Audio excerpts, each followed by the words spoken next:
Swastiastu. Perkenalkan, nama saya Mandi Kusmawardani Teguh Putri, nomor absen 20 dari kelas 12 MIPA 7. Kali ini saya akan menjelaskan bagaimana struktur dan sistem politik ekonomi pada masa demokrasi terpimpin. Demokrasi terpimpin merupakan suatu gagasan pembaruan kehidupan politik, sosial, dan ekonomi yang ditawarkan oleh Presiden Soekarno pada tahun 1957. Upaya untuk menuju demokrasi terpimpin telah dirintis oleh Presiden Soekarno sebelum dikeluarkannya Dekret Presiden pada tanggal 5 Juli 1959. Langkah pertama yang dilakukan adalah pembentukan Dewan Nasional pada tanggal 6 Mei 1957. Langkah selanjutnya yang dilakukan oleh Presiden Soekarno adalah mengeluarkan keputusan tentang pelaksanaan demokrasi terpimpin dalam rangka kembalinya kepada Undang-Undang 1945. Untuk mencegah munculnya akses politik sebagai akibat dari ditolaknya usulan pemerintah untuk kembali kepada Undang-Undang 1959 oleh Dewan Komite A.H. Nasution atas nama pemerintah mengeluarkan larangan semua kegiatan politik yang berlaku mulai pada tanggal 3 Juni 1959. Pada 5 Juli 1959, dalam suatu upacara resmi di Istana Merdeka, Presiden Soekarno mengeluarkan Dekret Presiden yang bersih. Pertama, pembubaran konstituante. Kedua, tidak berlakunya UUDS 1950 dan kembali kepada UUD 1945. Yang ketiga, pembentukan MPRS dan DPAS. Pertama, pembentukan MPRS berdasarkan penetapan Presiden nomor 2 tahun 1959, Presiden membentuk MPRS. Kedua, pembubaran DPR dan pembentukan DPR-GR. Dewan Perwakilan Rakyat hasil pemilu pada tahun 1955 dibubarkan pada 5 Maret 1960 karena DPR menolak RAPBN pada tahun 1960 yang diajukan pemerintah. Presiden kemudian mengeluarkan penetapan Presiden yang menyatakan bahwa DPR dibubarkan dan sebagai gantinya Presiden membentuk DPR-GR. Yang ketiga, pembentukan Dewan Pertimbangan Agung Sementara. Dewan Pertimbangan Agung Sementara dibentuk berdasarkan penetapan Presiden nomor 3 tahun 1959. Yang keempat, Front Nasional. Front Nasional dibentuk berdasarkan penetapan Presiden nomor 13 tahun 1959. Yang kelima, pembentukan Kabinet Kerja pada tanggal 9 Juli 1959. Presiden membentuk Kabinet Kerja. Dalam Kabinet Kerja ini Presiden Soekarno bertindak sebagai Perdana Menteri, sedangkan I.R. Juanda menjadi Menteri pertama. Terdapat pula peran aktif Indonesia pada awal masa demokrasi terpimpin. Yang pertama, pengiriman pasukan Garuda II ke Kongo untuk bergabung dengan pasukan perdamaian dunia dan UNICO. Yang kedua, Presiden Soekarno berpidato dalam sidang umum PBB pada tanggal 30 September 1960. Yang ketiga, ikut memprakarsai berdirinya GNB. Yang keempat, pada tanggal 24 Agustus sampai 4 September 1962, Indonesia berhasil menyelenggarakan Asian Games keempat di Jakarta. Terdapat pula konvensi dengan Malaysia.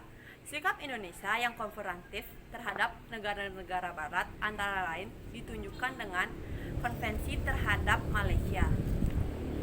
Hal tersebut karena pemerintah tidak setuju dengan pembentukan negara Federasi Malaysia yang dianggap proyek neokolonialisme Inggris yang dapat membahayakan Indonesia dan negara NEFO. Selain itu, Indonesia keluar dari keanggotaan PBB pada tanggal 7 Januari 1965. Soekarno menyatakan bahwa Indonesia keluar dari PBB, penyebab keluarnya adalah karena Indonesia tidak setuju Malaysia menjadi anggota tidak tetap Dewan Keamanan PBB.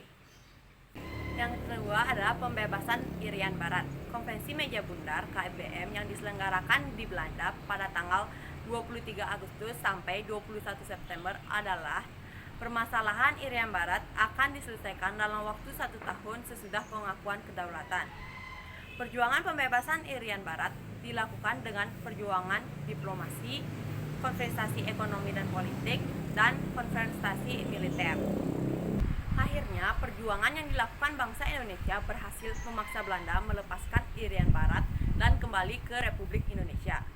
Pada tanggal 15 Agustus 1962 berhasil ditandatanganinya persetujuan New York antara pihak Republik Indonesia dan Belanda yang disaksikan oleh Sekjen PBB. Pada tahun 1969, sesuai dengan perjanjian New York, pemerintah Republik Indonesia mengadakan pemungutan pendapat atau PEPERA. Melalui PEPERA tersebut, rakyat diberi kesempatan untuk tetap memilih bergabung dengan Republik Indonesia atau merdeka. Hasilnya, Dewan Musyawarah PEPERA memutuskan tetap bergabung dengan Republik Indonesia. Pada tanggal 19 November 1969, Sidang Umum PBB mengesahkan hasil PEPERA tersebut. Pada masa demokrasi terpimpin, keadaan ekonomi keuangan Indonesia mengalami masa suram. Untuk menangani keadaan ekonomi tersebut, pemerintah mengeluarkan kebijakan di bidang ekonomi dan keuangan. Untuk melaksanakan pembangunan ekonomi di bawah Kabinet Karya, dibentuk Dewan Perancang Nasional pada tanggal 15 Agustus 1959. Pada tahun 1963, Dewan Perancang Nasional diganti menjadi Badan Perancang Pembangunan Nasional yang dipimpin oleh Soekarno. Tugas Bappenas adalah sebagai berikut. Pertama, menyusun rencana pembangunan jangka panjang dan jangka pendek. Kedua, mengawasi pelaksanaan pembangunan. Ketiga, menilai hasil kerja MPRS. Penurunan nilai mata uang atau devaluasi.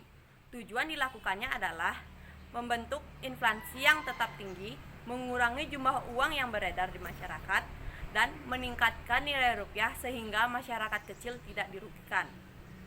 Namun, usaha pemerintah tersebut tidak mampu mengatasi pemerosotan ekonomi, terutama perbaikan dalam bidang moneter yang dilakukan deklarasi ekonomi atau DEKON. Keadaan ekonomi yang semakin suram, pada 28 Maret 1963 dikeluarkan landasan baru bagi perbaikan ekonomi secara menyeluruh, yaitu Deklarasi Ekonomi. Tujuan dibentuknya DEKON adalah menciptakan ekonomi yang bersifat nasional, demokratis, dan bebas dari sisa-sisa inflasi untuk mencapai tahap ekonomi sosialis Indonesia dengan cara terpimpin. Keempat, ada kebijakan lain pemerintah dalam usaha perdagangan pemerintah. Dikeluarkannya peraturan pada tanggal 17 April 1964 mengenai adanya Komando Tertinggi Operasi Ekonomi dan Kesatuan Operasi. Sekian dari video saya ucapkan terima kasih dan mohon maaf apabila terdapat kesalahan kata. Sekian dari saya, terima kasih. Om Santi Santi Santi Om.